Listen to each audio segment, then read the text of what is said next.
Bonjour, bonsoir frères et sœurs et bienvenue sur notre programme d'aujourd'hui avec Afrique sans masque. Aujourd'hui, nous allons parler de Wazalendo, le M23. Quel est le futur du Kivu? Encore une fois, asseyez-vous et suivons ensemble. Le calme est trompeur. Et là, je parle de calme des 90 jours ou calme des 90 jours. 90 jours, c'est le délai fixé par l'accord de Washington pour un retrait des troupes. 90 jours de promesses. 90 jours de suspense. 90 jours de silence avant peut-être une nouvelle tempête. Car aujourd'hui, dans l'est du Congo, les armes ne parlent plus autant, mais les visages restent fermés. À Bukavu, à Goma, à Rutshuru, à Bunagana, à Minembwe, et j'en passe, les routes sont encore contrôlées, les villages sont encore occupés. Les populations déplacées n'osent pas encore revenir. Et pourtant, sur le papier, la guerre est finie. Nous posons la question que personne ne pose à voix haute. Qui va réellement partir? Le M23? L'AFC?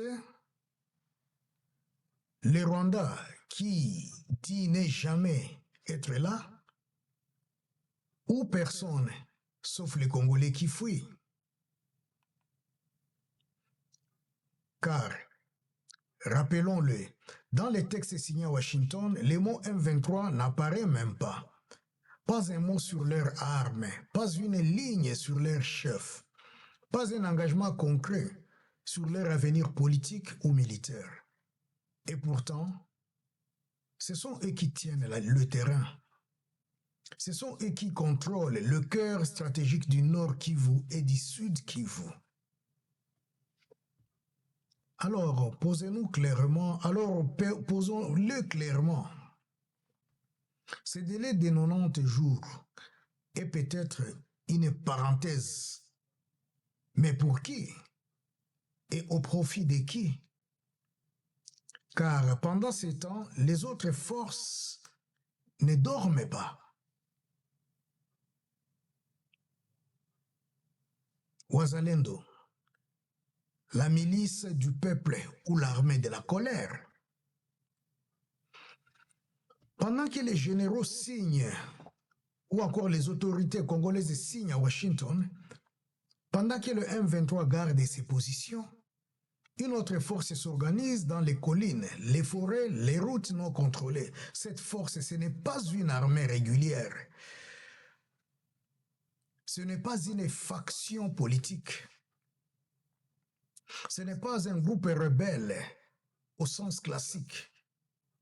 C'est Wazalendo, les patriotes. Ce sont des jeunes venus de partout, sans uniforme commun, sans base fixe, mais avec une seule certitude, la colère. Ils sont les cris non encadrés du peuple abandonné. Ils sont l'écho armé des familles massacrées. Ils sont les symptômes visibles de l'échec de l'État. Et ils ne reconnaissent qu'une seule autorité, la douleur du Kivu. Ils n'ont pas été invités à Washington. Ils ne veulent pas poser leurs armes à Doha. Et ils ne croient plus à toutes ces manœuvres qui se passent. Pour eux, la guerre n'est pas finie. Pour eux, le traité de Washington est une trahison de plus. Et c'est ici que ça complique, que tout se complique. Car pendant que l'on célèbre la paix, les Wazalendo, eux, s'arment, s'entraînent et attendent, et ils ne sont ni structurés comme un parti, ni organisés comme un mouvement rebelle classique, mais ils peuvent tout faire basculer. Si le M23 ne part pas, Wazalendo attaquera. Si Kinshasa continue de négocier sans eux, ils riposteront. Si le peuple continue d'être humilié, ils deviendront une nouvelle armée de vengeance, mais sans chef, sans diplomatie, sans retour. Et le plus dangereux, c'est ceci. Même ceux qui les critiquaient commencent à les soutenir.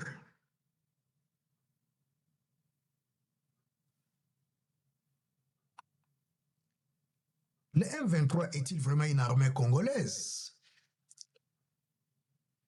Depuis plusieurs années, une question hante les Congolais. Le M23 est une rébellion congolaise ou une armée d'occupation étrangère sous faux drapeau? Le mouvement s'est dit congolaise.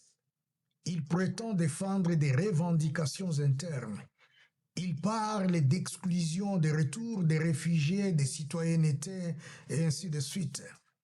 Mais dans les faits, leur logistique est rwandaise. Leurs positions militaires sont coordonnées avec Kigali. Leur silence politique est dicté depuis l'extérieur. Et lorsque le monde entier demande où est l'armée rwandaise, Kigali répond, elle n'est pas là. Pourtant, les drones de l'ONU la voient. Les réfugiés la dénoncent. Les populations la reconnaissent. Et les armes utilisées viennent du Rwanda.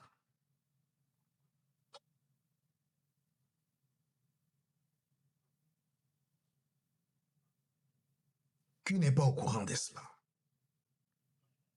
Alors disons-le clairement.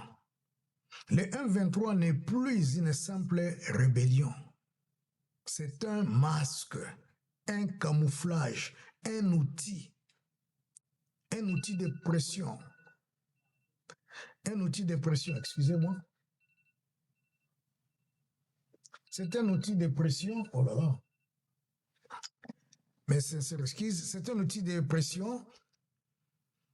Et puis, un pion géopolitique. Et dans les accords de Washington, on ne parle même pas d'eux. Ce silence est-il stratégique? Est-ce un oubli volontaire? Ou est-ce parce qu'ils ne sont pas considérés comme un acteur indépendant? Car si l'M23 est une armée congolaise, alors il faut négocier avec eux.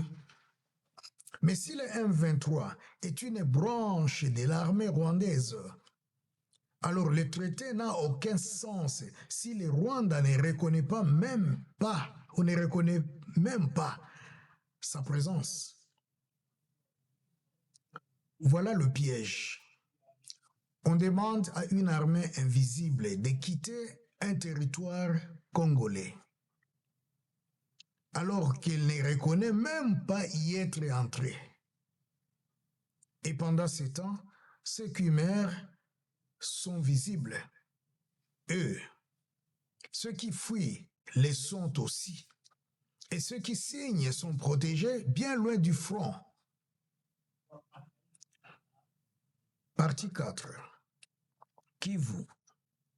Paix vendue ou guerre repoussée. Le Kivu est calme, trop calme. On parle de la désescalade. On évoque une victoire diplomatique. On répète que la paix est à portée de main. Mais sur le terrain, rien n'a changé. Les positions sont toujours occupées. Les écoles restent fermées. Les déplacés n'osent pas rentrer. Les convois miniers circulent, mais la population, elle, est encore sous le choc. Alors, est-ce que la paix revient? Ou est-ce qu'on a juste repoussé la guerre de quelques mois? Est-ce qu'on a calmé les armes? Ou est-ce qu'on a simplement signé une autorisation de pillage diplomatique? Car si le M23 restait sans être nommé, si les Rwandais sont se retirés, si Kinshasa applaudit sans réparer, alors ce n'est pas la paix, c'est une reddition maquillée. Je vais vous partager un petit témoignage. Je vais le lire. Je m'appelle Espérance et j'ai 13 ans. J'ai fui Rutshuru avec ma mère. Mon père est resté. Il n'est jamais revenu. L'accord a été signé à Washington, dit-on, mais chez nous, les soldats n'ont pas bougé. La peur, elle, est restée. On dit que c'est la paix. Moi, je n'ai vu que des cartons d'aide humanitaire. La paix, je crois, elle n'est pas encore arrivée. Fin de citation. Ce qu'il y a au Kivu aujourd'hui, ce n'est pas la paix, c'est le gel de la guerre. C'est la pose des armes pour permettre le commerce. C'est la diplomatie qui signe pendant que les tombes attendent. Et pendant qu'on nous parle de réconciliation, Kabila consulte à Bukavu. Wazalendo s'organise et le peuple regarde sans savoir s'il faut espérer ou se préparer. Partie 5, que j'appellerai la conclusion. Vers un nouvel embrasement, les accords de Washington ne sont pas une fin, ce sont une virgule dans une phrase inachevée. On nous parle de paix, mais personne ne désarme vraiment. On nous parle de retrait, mais personne ne sait qui part, ni quand, ni sous quel drapeau. On nous parle de dialogue, mais ceux qui meurent ne dialoguent plus. Dans l'ombre, Kabila tisse.